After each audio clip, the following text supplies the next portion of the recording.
తీసుకెళ్లే ప్రయత్నం ముఖ్యమంత్రి గారు చేస్తారని నేను పూర్తిగా విశ్వసిస్తున్నాను అధ్యక్ష.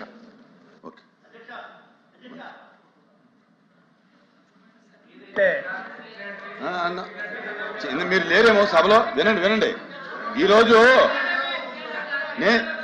నేను చెప్తున్నాను కదా, ఈరోజు సభ స్టార్ట్ అయ్యే ముందు ఒక రూలింగ్ ఇవ్వడం జరిగింది. ఈరోజు ఎవరైతే మొదటి సిగ్నేటరీ ఉన్నారో వాళ్ళకి మాత్రమే ఉంటుంది. అలాగే మంత్రులు కూడా క్లుప్తంగా చెప్పాలి, బిజినెస్ చాలా ఎక్కువ ఉందని చెప్పడం జరిగింది. కనుక దయచేసి సెకండ్ సిగ్నేటరీ కానీ వేరే సభ్యుడికి కానీ అవకాశం లేదు ఈరోజు. ప్లీజ్ ఇంపార్టెంట్ అది వేరే ఫార్మెట్లో రండి, వేరే ఫార్మెట్లో రండి మంత్రి గారు.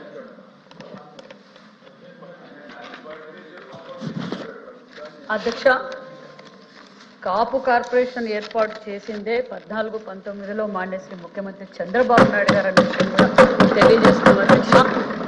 కాపు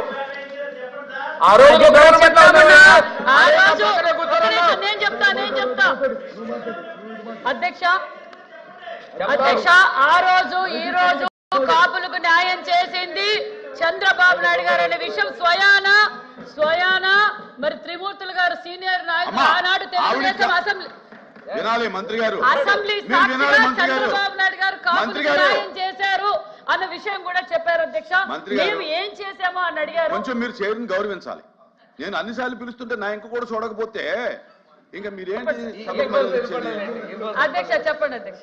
మీరు సభ్యుడు అడిగిన దానికి సమాధానం చెప్పండి అధ్యక్ష.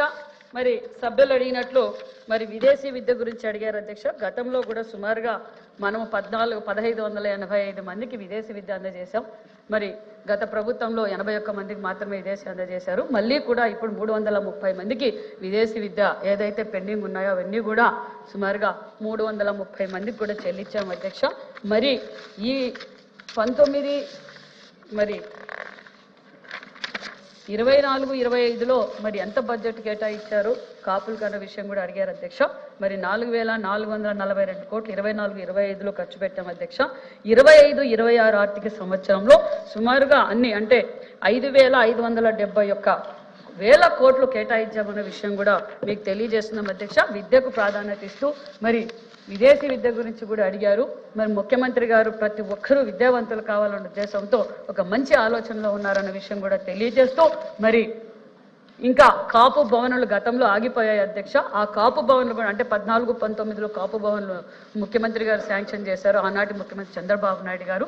మరి దానిని మళ్ళీ కూడా మేము పూర్తి చేస్తాం. ఆల్రెడీ 2 బిల్డింగ్లు పూర్తి చేసాం. మళ్ళీ కూడా వాళ్ళు గాలికి వదిలేశారు. మళ్ళీ దాన్ని కూడా మేము పూర్తి చేస్తాం అధ్యక్ష అనే విషయం కూడా తెలియజేస్తూ మరి గతంలో మరి కాపులకు గత ప్రభుత్వంలో సంవత్సరానికి 3,508 కోట్ల నిధులు మాత్రమే